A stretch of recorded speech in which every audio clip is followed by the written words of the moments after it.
Hello students, today we will continue with mechanism of breathing.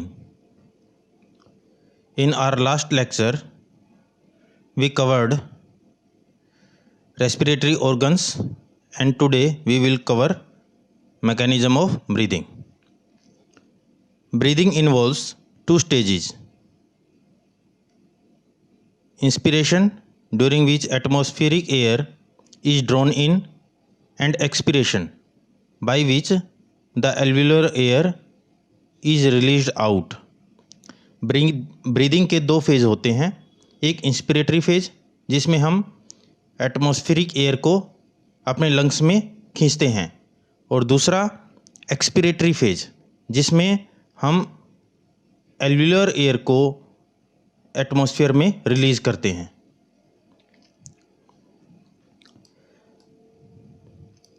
The movement of air into and out of the lungs is carried out by creating a pressure gradient between the lungs and atmosphere. और जो ये movement होती है air की lungs से atmosphere में और atmosphere से लंग्स में, ये एक प्रेशर ग्रेडियंट के अगेंस्ट होती है. जब लंग्स के अंदर प्रेशर ज़्यादा होता है तो एयर लंग्स से एटमॉस्फेयर में ट्रैवल करती है और जब एयर प्रेशर एटमॉस्फेयर में लंग्स से ज़्यादा होता है तब एटमॉस्फेयर से एयर लंग्स में ट्रैवल करती है. Inspiration can occur if the pressure with in the lungs is less than the atmospheric pressure. Again I am repeating, जब इंट्रापल्मोनरी प्रेशर, जो लंग्स के अंदर जो एयर का प्रेशर है वो एटमॉस्फेरिक प्रेशर से कम होता है तब इंस्पिरेटरी फेज होता है.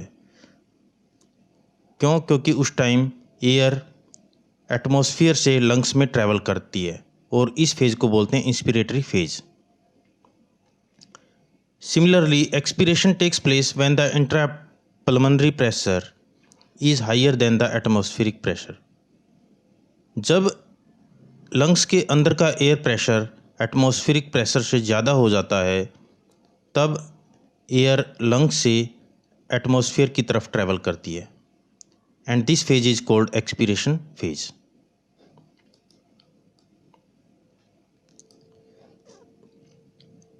The diaphragm and a specialized set of muscles, external and internal intercostal muscles between the ribs, help in generation of such gradients.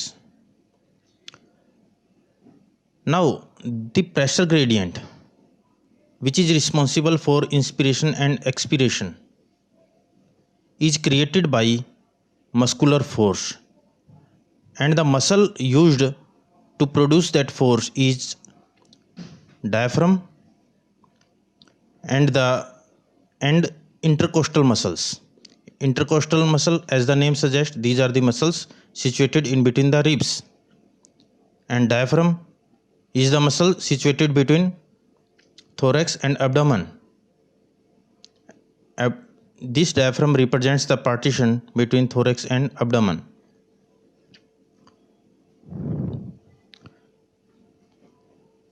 Inspiration is initiated by the contraction of diaphragm, which increases the volume of thoracic chamber in vertical direction.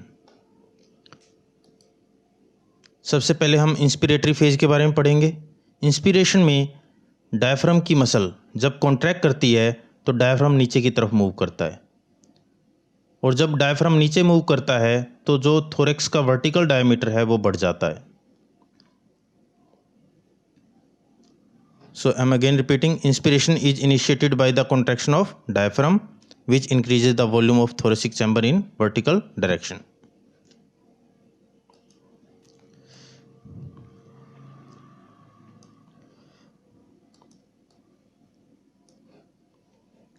The contraction of external intercostal muscles lifts up the ribs and the sternum, causing an increase in the volume of thoracic chamber in transverse and anteroposterior direction.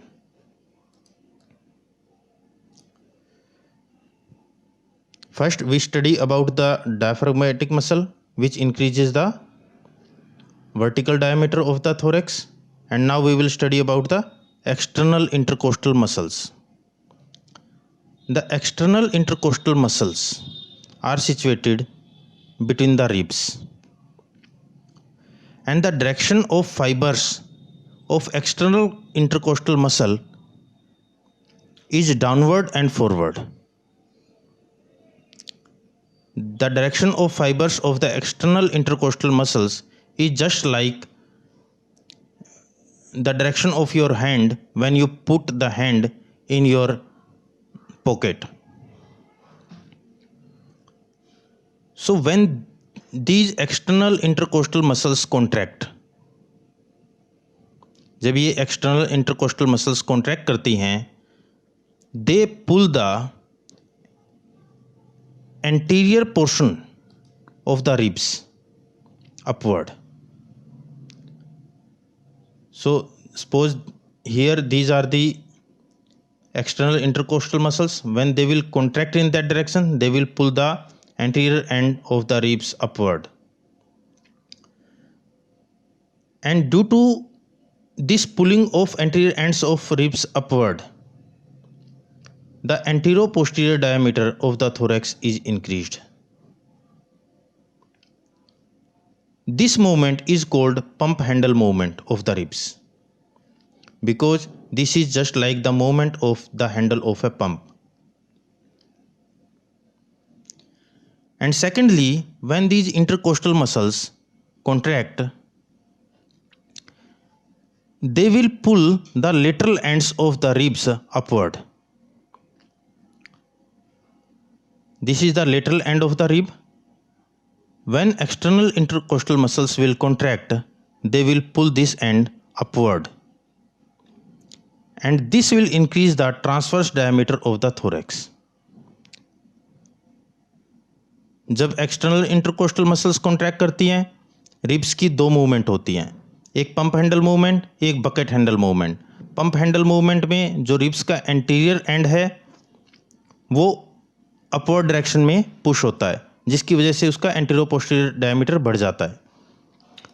और जब bucket handle movement होती है तो जो ribs का lateral part है वो upward direction में मूव करता है, जिसकी वजह से ट्रांसवर्स डायमीटर जो चेस्ट का है वो बढ़ जाता है.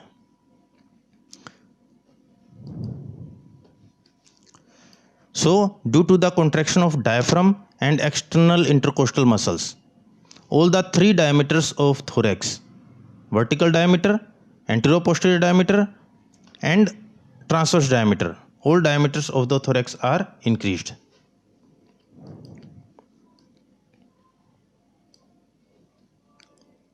The overall increase in the thoracic volume causes a similar increase in the pulmonary volume. And I told you in my last lecture, thoracic cage is designed in a way that whenever there is change in the volume of the thoracic cage, that is reflected in the volume of the lungs. जितना change thoracic cavity में आएगा उतना ही change lungs के volume में आएगा. अब diaphragm और external intercostal muscles के कॉन्ट्रैक्शन की वजह से जब थोरेक्स का वॉल्यूम बढ़ेगा तो लंग्स का वॉल्यूम भी बढ़ेगा, और जब लंग्स एक्सपेंड करेंगे तो इंट्रापल्मोनरी प्रेशर, जो लंग्स के अंदर जो प्रेशर है वो कम हो जाएगा. और जब ये इंट्रापल्मोनरी प्रेशर इस लेवल पे पहुंच जाएगा कि ये एटमॉस्फेरिक प्रेशर से कम हो जाएगा, तब एयर एटमॉस्फेयर से लंग्स के अंदर ट्रैवल करेगी, और इस फेज को बोलते हैं इंस्पिरेटरी फेज.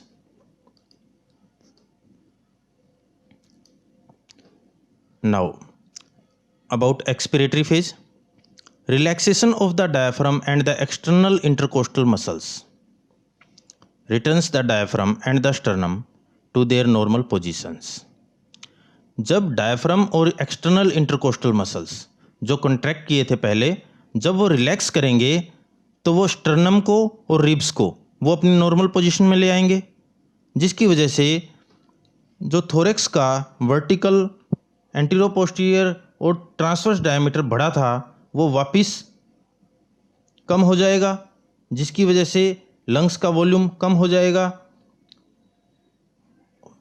जब लंग्स का वॉल्यूम कम होगा तो इंट्रापल्मोनरी प्रेशर, जो लंग्स के अंदर एयर प्रेशर है, वो बढ़ जाएगा, because volume is inversely proportional to pressure. जब इंट्रापल्मोनरी प्रेशर बढ़ेगा और जब ये इस लेवल पे आ जाएगा कि वो बाहर एटमॉस्फेरिक प्रेशर से ज़्यादा हो जाएगा, तब एयर लंग्स से बाहर एनवायरनमेंट में ट्रैवल करेगी, and this phase is called expiratory phase.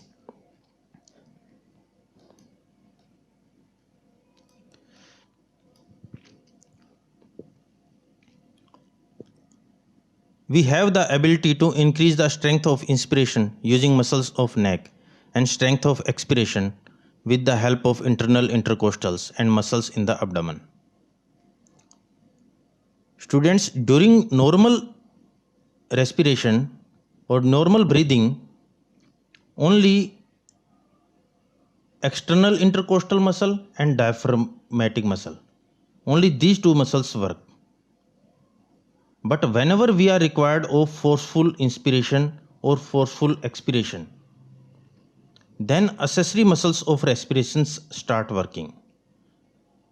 जब भी हमें फोर्सफुल इंस्पिरेशन या फोर्सफुल एक्सपिरेशन की ज़रूरत पड़ती है, तब जो ब्रीदिंग की एसेसरी मसल्स है दे स्टार्ट वर्किंग, और इंस्पिरेशन की जो एसेसरी मसल्स हैं they are the muscles of neck, और जो एक्सपिरेशन की एसेसरी मसल्स हैं they are the internal intercostals and muscles in the abdomen. These internal intercostals and muscles of abdomen are also called expiratory muscles.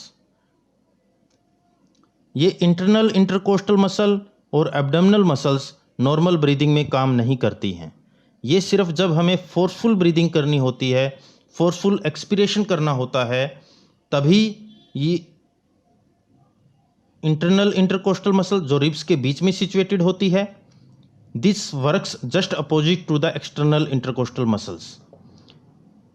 तो सिर्फ तभी ये internal intercostal muscle और abdominal muscles काम करती हैं। On an average a healthy human breathes 12 to 16 times a minute. हमारा जो ब्रीदिंग रेट है that is 12 to 16 times per minute. हम 1 मिनट में 12 से 16 बार सांस लेते हैं। The volume of air involved in breathing movements can be estimated by using A spirometer which helps in clinical assessment of pulmonary functions. जितना हम breathing movements के दौरान एयर को इनहेल करते हैं या एक्सहेल करते हैं, that can be measured. During inspiration and expiration, whatever amount of or whatever volume of air we inhale or exhale, that can be measured, and that is measured with the help of a spirometer. ये spirometer है, ये एक monitor से attach होता है। जब हम इस स्पायरोमीटर के थ्रू इनहेल या एक्सहेल करते हैं तो ये जो वॉल्यूम ऑफ एयर है ये इस मॉनिटर में रिफ्लेक्ट होता है, और जिससे हमें volume of air that is exhaled और दैट इज इनहेल्ड उसका हमें पता चल जाता है।